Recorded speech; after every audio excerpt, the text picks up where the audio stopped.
코로나19 확산세가 길어지면서 아이들의 돌봄 공백이 큰 걱정거리죠. 집에서 혼자 지내야 하는 아이들을 위한 온라인 수업도 한계가 있고요. 지역 아동센터가 긴급 돌봄을 지원한다지만 센터나 지역마다 여건이 다르고 이용 자격이나 인력 부족 문제 등으로 돌봄 서비스가 원활하지 않는 경우도 있어서 그렇습니다. 사단법인 마을과 아이들 가톨릭 지역아동센터 공부방협의회 이사장이신 신상은 신부 연결해서 말씀 좀 나눠보겠습니다. 신상은 신부님 안녕하십니까? 네, 안녕하세요. 네, 반갑습니다. 반갑습니다. 이 코로나19 여파가 미치지 않는 곳이 없습니다만 많은 노력에도 불구하고 아이들의 교육 또 복지 공백이 여전한데요. 요즘 지역아동센터나 공부방들은 어떻게 운영이 되고 있습니까? 네, 코로나 바이러스 19 심각 단계 발령된 2월 달 이후로 네, 이제 한동안 센터 출석이나 이용이 전면 중단되었었죠. 예. 네, 그런데 이제 계약으로 음, 아이들이 출석을 하게 되었습니다. 예. 예. 근데 이제 대부분 이제 이전과 다르게 네. 긴급 돌봄 신청을 한 아이들만 이제 학교 돌봄이나 지역아동 센터를 출석해서 이용하고 있는 중입니다. 네. 아, 그러면 지금은 긴급 돌봄 지원하는 그 가정의 아이들만 지금 주로 예, 돌봄 그렇습니다. 서비스가 되고 있는 거네요. 네, 예.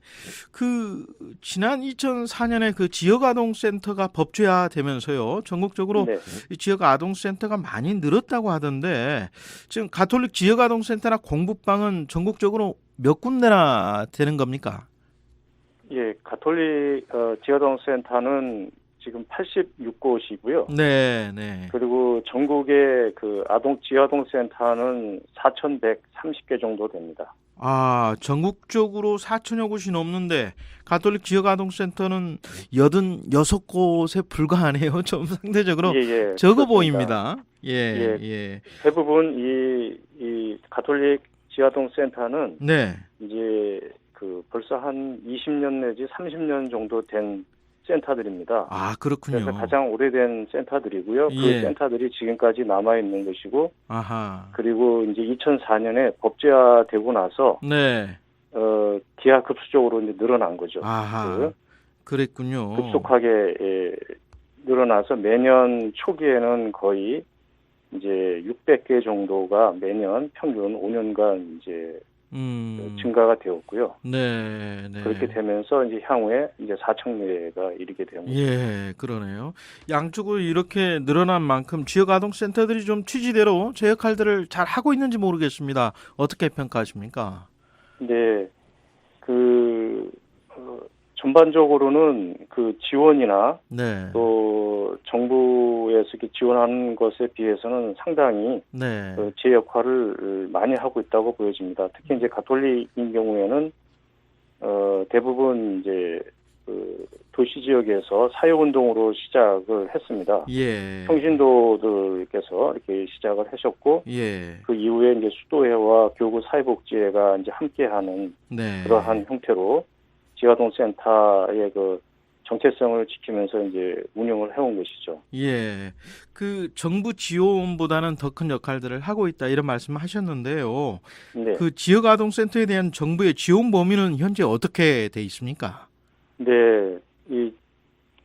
거의 이제 좀 어떻게 보면 지역아동센터의 운영 규모나 또 그 역할, 기능에 비해서는 매우 부족한 상태입니다. 그래서 예.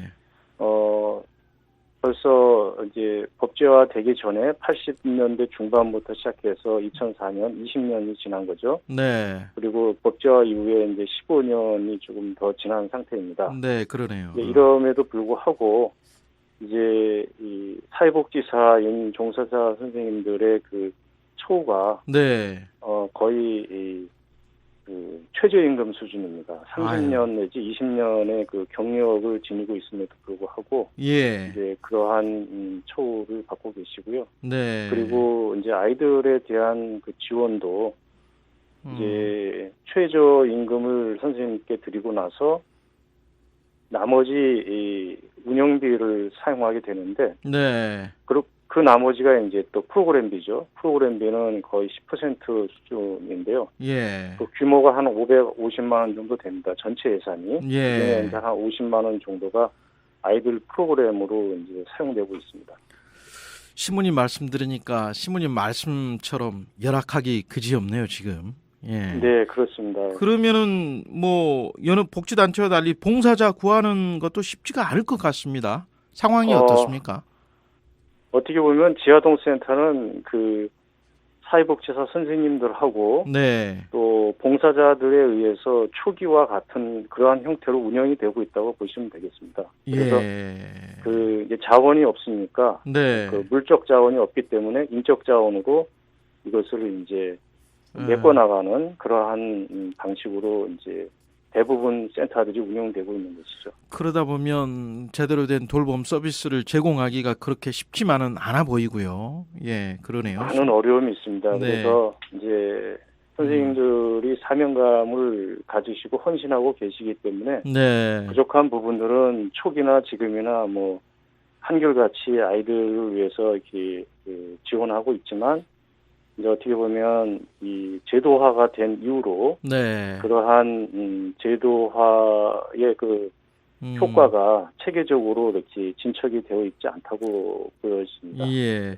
그 또 다른 문제 하나가요. 지금 그 지역 아동센터는 취약계층으로 이용 제한을 두고 있어서 이게 오히려 아이들에게는 역차별이 되고 있다. 그래서 지난해 지역 아동센터 단체들이 이용 자격 제한을 폐지해달라 이런 헌법 소원을 냈다고 하던데요. 시무님 보시기에 이용 자격부터 분산 운영까지 좀 전반적으로 개선돼야 할 점이 있다고 보십니까? 어떻게 판단하십니까? 네, 이 부분이 어떻게 보면 그 지아동센터의 그 많은 역할에도 불구하고 네. 그 사회적으로 안타까운 부분이죠. 그 지난 작년이죠. 작년 6월 달에 네. 그 지아동센터 아동들하고 또 네. 선생님들하고 모여서 헌법재판소에 그 이용을 제한하는 그러한 기준을 폐지해 줄 것을 청구하는 헌법 소원을 했습니다. 네, 네. 예, 지금 이제 심리 중에 있습니다, 아직. 예. 네. 그래서 지금 현재 지화동센터가 있고요. 네. 또 작년 2019년 초반에 다함께 돌봄센터가 이제 또 생겼습니다. 네, 네. 근데 이 정부가 이제 그 주로 이렇게 이러한 방향으로 간 것은 그 일가정 양립 차원에서 이제 그 아동 정책을 펴왔기 때문에 그렇습니다. 그래서 네. 부모들이 일하는 동안 아이들을 맡아줄 곳을 찾아야 하는데 네. 이제 그 부모들이 일하는 동안 이제 이것을 주로 노동정책 차원에서 이제 한 것이죠. 예. 이제 아동정책 차원에서라기보다는 노동정책 차원에서 하다 보니까 관점 자체가 다르네요. 그렇죠. 예. 그래서 이제 다함께 돌봄센터라는 좀 당황스러운 그러한 제도가 이게 발생하게 된 것입니다. 어찌 보면 그 취약계층의 아이들, 가난한 아이들이 가는 곳이라는 인식 때문에 이용하는 어린이들 공개도 좀 꺼리고요. 친구들도 선입견이 있을 것 같습니다. 여기 보면. 그렇죠. 이제 한 동네에 예. 지아동센터는 이러한 기준에 따른 아이들만 가도록 이렇게 네. 이제 제한을 2008년부터 해왔고요. 예. 그리고 이번에 그러다 보니까 그 제한에 들지 않는 아이들은 갈 곳이 없지 않습니까? 그렇게 되겠네요. 그러다 보니까 이제 다함께 돌봄센터라는 그 편법 제도를 이제 만들게 된 거죠. 그거는 보건복지부가 산하에 두고 운영하는 모양입니다. 예, 그렇습니다. 그래서 한 동네에 한쪽은 기준에 맞는 아이들이 가고 한쪽은 그렇지 않은 아이들이 가게 되면서 낙인 효과도 생기고 또 차별이 생기게 되는 그런 현상이 발생하고 있습니다. 네, 지금 그 마을과 아이들이요, 이 사람 법인으로 운영을 하고 계신데 네. 어떻게 그 법인으로 운영하는 특별한 이유가 있습니까? 네, 이 부분은 굉장히 중요한 부분입니다. 네. 그래서 그동안 이제 지아동센터가 해온 그런 역사성 때문입니다. 네. 그래서 이제 사회복지 시설 가운데에서는 아마 지하아동센터가 사회운동에서 출발한 그 유일한 그러한 복지 시설이라고 보여집니다. 예. 그래서 이제 그 이야기는 이제 아동들이 시대에 따라서 가지고 있게 되는 여러 어려움들과 과제들을 네. 이제 계속 그 사회운동을 통해서 함께 해왔는데 네. 현재는 그러한 아이들의 어려움과 과제들을 지역 아동센터라는 틀 속에서 이제 함께 하고 있는 것이죠. 예. 근데 이 이후에 이제 그 아이들의 어려움들이 변화할 때마다 이제 그것을 지역아동센터라는 틀을 넘어서 네. 계속 또 함께 하고 그 과제들을 직면하고 해소해 나가는 활동들을 네. 이제 법인을 통해서 아하. 조금 더 틀을 넓게 가톨릭 범위를 넘어서 더 많은 아이들 또 사회에서 보기 어려운 네. 다루기 어려운 그러한 과제들을 먼저 우리가 다가가서 이제 해소해 나가는 그래서 그것을 다시 제도화시켜가는 그러한 과정들을 이제 마을과 아이들이 지향을 하고 있는 것이죠. 그게 또 어떻게 보면 가톨릭 교회 소명이라고도 생각을 하십니까? 맞습니다. 예.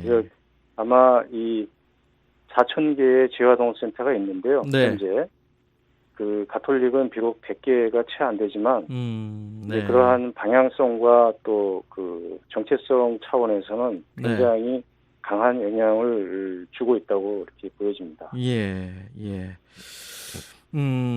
마을과 아이들이 협의회 차원에서 지원하는 일은 또 어떤 것들이 있습니까? 네, 저희 이제 협의회 차원에서는 많은 단체들이 있잖아요. 네. 이 사회에 아동들을 지원하는 많은 단체들이 있는데 네. 이제 같이 이렇게 비슷한 것을 하기보다는 저희들 정신에 맞게 이제 아이들의 어떤 정서 치료 또 아이들이 사회적 가정을 이루는 데 필요한 부분들 네. 지하아동센터가 이제 사회적 가정 역할을 하는데 어떤 것들을 우리가 지원을 해야 하는가 네. 또 아이들의 어떤 교육 공동체 지원 또 개인적으로 어려움을 겪는 아이들 그렇지만 정부나 또 일반 단체들이 지원하기 어려운 상황에 있는 긴급 지원 부분들 네. 이런 개별적인 부분들을 이제 구체적으로 네. 파악을 해서 세밀하게 지원을 하려고 합니다. 네.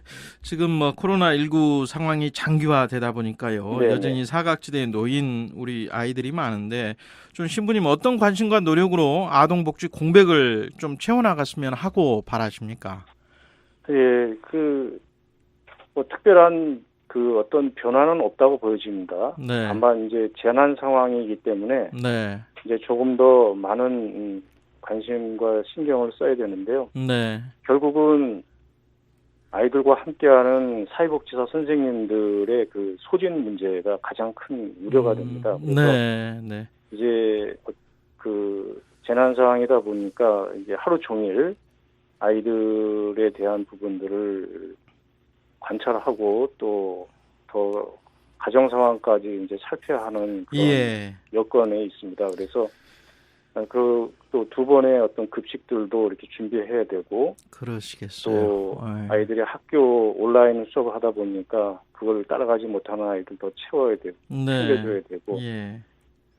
그래서 선생님들의 그 소진이 일반적인 상황보다 더 빨리 올 수가 있겠구나 예. 라는 생각이 더 많이 들어요. 그래서 예. 어떻게 하면은 이러한 부분들을 예방할 수 있을까? 네. 그 부분이 저희 마을과 아이들에서도 많은 선생님들이 고민하고 있는 부분입니다. 그렇게 네. 해서 예. 선생님들이 좀 잘 이것을 지치지 않고 해나가야 예. 아이들을 위해서 장기적으로 이 코로나 사태에서 버팀목이 되어줄 수 있기 때문입니다. 네, 알겠습니다.